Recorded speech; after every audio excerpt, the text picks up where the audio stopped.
Red Eye Radio. It'll keep you up all night.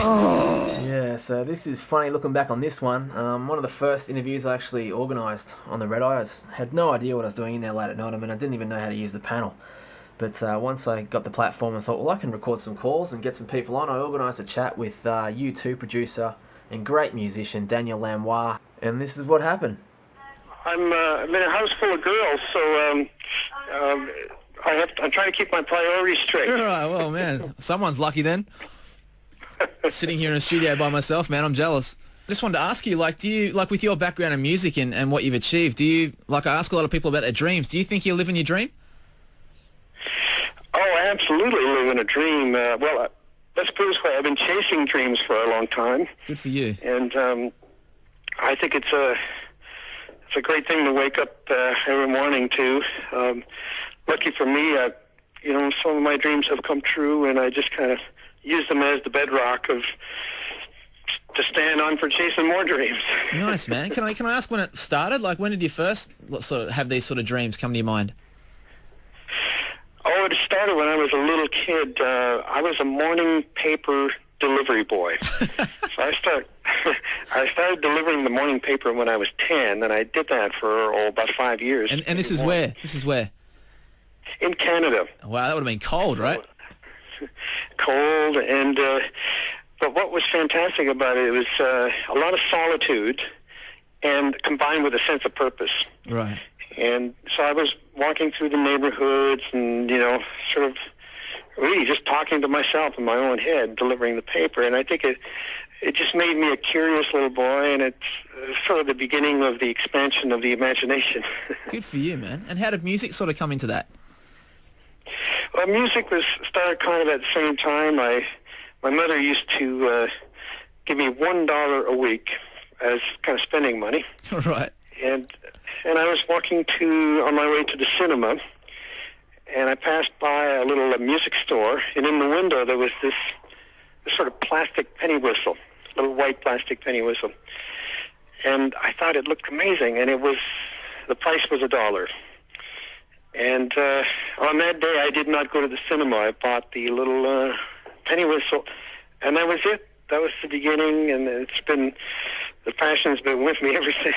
Oh, man, that's a wicked story. Like a visual for a movie or something. Is this in Quebec? This would have been, at this point, my family had moved from Quebec, so it's a city called Hamilton, which is near Toronto. So, when you have these, musical dreams that you look back on, what's been some of the highlights that you can say that you think, wow, I have achieved that dream for you? What are the favourites? Oh, you mean,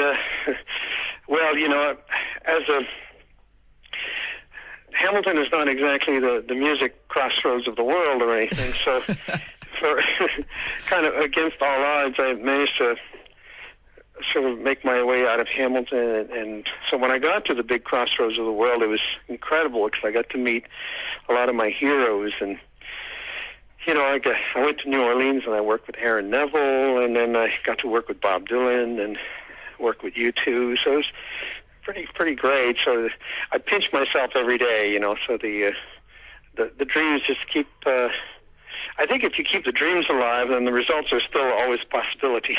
Yeah, that's great advice. And this is a song now off one of the great albums from U2. It was a different one at the time. It was called Achtung Baby.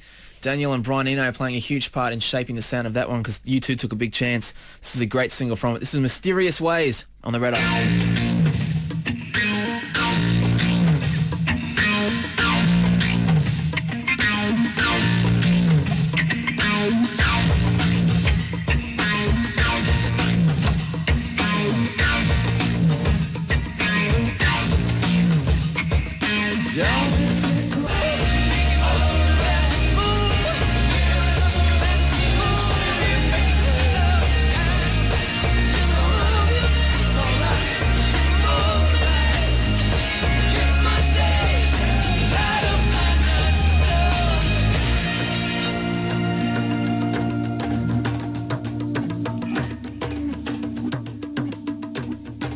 Oh, rock onto that. U2 and Mysterious Ways there on the Red Eye. And I continue the conversation now with Daniel Lanois, the producer of U2, and Bob Dylan and a whole bunch of other amazing people. I asked him what it felt like to work with the band as famous as U2 and as important with the music, and this is what he had to say.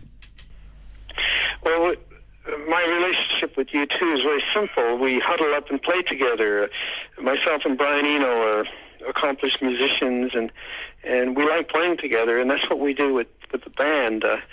And a lot of the inspirations come from those early jams, and so it's just a lot of fun to just play together, you know. And then some of the rest of it is just good old-fashioned hard work, like, you know, getting the best vocal performances. And but what's nice about those guys is they're all real smart, and they're passionate about innovation.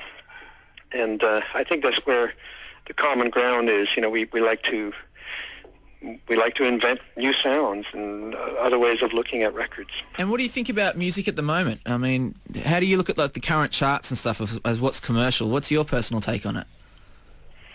Well, I don't pay a lot of attention to charts particularly, because it seems to have a lot to do with compartments, and I thought we left segregation behind in the 60s. Right. But I'm inspired by people, of course. You know, I like that Canadian singer, Martha Wainwright. I heard her sing recently, and I thought she was fantastic. And then there's an Australian band called Wolfmother. Oh yeah, they rock. Yeah, I heard them for the first time last week, and boy, that guy can sing. Yeah, can't he, Justin? It's a bit of a flashback to sort of Led Zeppelin, isn't it? Well, you know, I didn't get too much of a copycat from it. Maybe it's operating in a traditional form, but I thought I got a good vibe from them. You know? Now, do you get to come out to Australia much? I know you're here shortly to do some shows. I mean, have you been out here before? This is my virgin trip. Oh, wow. I can't believe I've never been. I'm really looking forward to it, and everybody's been so kind and inviting, and so I think it's high time I get myself over there. Well, I hope you're bringing a surfboard. Never too late, you know. I'm bringing a bevy of women. Good for you, man. It sounds like things are rocking. Hey, can I ask you a question? There was a special on U2 here not too long ago that came on TV, and it was talking about the making of the albums, and there was a great story that I caught just a bit of, and it just blew my mind. And when I knew I got a chance to talk to you, I thought I really want to ask you about it. It was the recording of When the Streets Have No Name. Yes. And did you have what's the story there where you saved it at the last minute, didn't you? Well, you know what it was? It was a frustrating process, and I think Eno got a little impatient, and he wanted to erase the tape. Which would have changed everything, right? I mean, we wouldn't have the song that's out now if he did that. That's right. It would have been. I don't know what it would have been. That's amazing. And so what happened? Like, he was going to do the tapes, and was it you that stopped him? No, it wasn't me. It was one of the assistant engineers. Right. No, it's like, no, I wouldn't. Eno and I have an agreement. Whatever he says, I agree with, and whatever I say, he agrees with. So, that's not a bad agreement. So it makes for a good production team. Excellent, man. Hey, if you had any advice for young people, you know, regardless, I mean, it's awesome to hear you talk about following your dreams and still living dreams now. But for young people out there that it might not even be musically based, just sort of life, they're young people trying to find their way. What advice would you have for them about just having a crack in life? Well, I suppose one old-fashioned piece of advice would still apply, and that is find something you believe in, even if it's something small, and become an expert at it. And because in this world of so many options, it's nice to get in there and find the few things that really rock your world and embrace them and become a master of what you love. Yeah, great advice, Sarah. And this is a song we're just talking about, one of the best. The story behind it, I love getting that. This is Where the Streets Have No Name by U2 on the Red Eye.